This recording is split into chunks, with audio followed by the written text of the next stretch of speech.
Dahil sa hirap ng buhay namin nung araw talagang grade school pa lang ako ay may rayuma na ako. Pero maniniwala ba kayo talagang totally wala na akong rayuma or arthritis? Ang rayuma ay slight ng arthritis. May tinatawag tayong tuberculosis of arthritis. Ito yung talagang paulit-ulit at talagang hindi na halos gumagaling. Pero dito sa ititip ko sa inyo ay talagang matatanggal ang inyong rayuma or arthritis. Ang tuberculosis ay hindi lang sa baga. Napakaraming klase ng tuberculosis tulad ng tuberculosis sa arthritis. Tinatawag nilang tuberculosis itong arthritis dahil nga sa ito ay paulit-ulit at talagang hindi na halos gumagaling.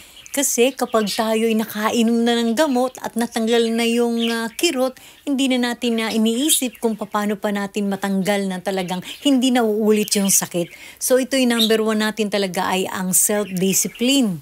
Self-discipline sa maraming bagay, lalong-lalo na sa mga pagkain na talagang mga bawal. Pero ang totoo niyan, hindi natin kontrolado. Pag tayo'y nakakita talaga ng pagkain na talagang katakam-takam ay talagang kumakain tayo kahit na alam natin iyan ay maraming kolesterol, ito ay bawal dito. So talagang minsan talaga ay hindi natin makontrol yan. Itong share ko sa inyo ay ang dalawang klaseng talaga nakapagpatanggal ng aking rayuma or arthritis. Guys, tayo ay may kanikanyang katawan at may kanikanyang hiyangan. I-try nyo lang at baka rin naman mahiyang sa inyo ang hot water at ang olive oil.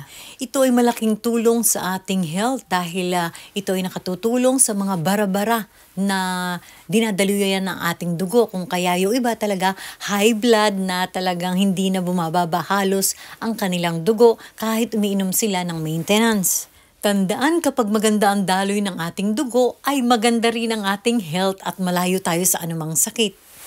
Kapag ako'y minom ng isang kutsarang olive oil sa umaga, ay iniinuman ko rin ng mainit na tubig. At kung kayo talaga ay ayaw nyo na talagang uminom ng maintenance para sa inyong high blood, talagang panatilihin natin ang uminom ng hot water ng kahit na 3 to 5 times or bago matulog din ay mas maganda. So uminom pa rin ako ng olive oil bago matulog. So hot water pa rin ang kapartner niyan.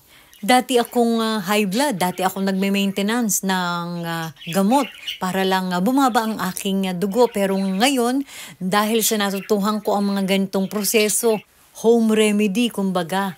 Ngayon kahit ako ay nasa work ay talagang bit-bit ko ang bote ng olive oil at doon naman sa aking work ay mayroong nakapreparadong hot water.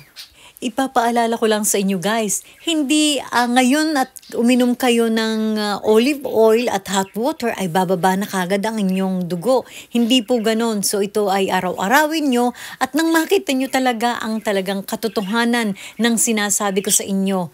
Mga 2 to 3 days makikita nyo talaga ang kakaibahan at kasiglahan ng inyong katawan. At about naman sa rheuma, ipagpatuloy lang ninyo talaga ang pag-inom nito at makikita nyo at hindi nyo namamalayan na talaga wala na palang kumikirot sa inyong tuhod o sa inyong binti, sa kamay at saka sa paa. So thank you so much guys for watching and see you to my next vlog. Bye!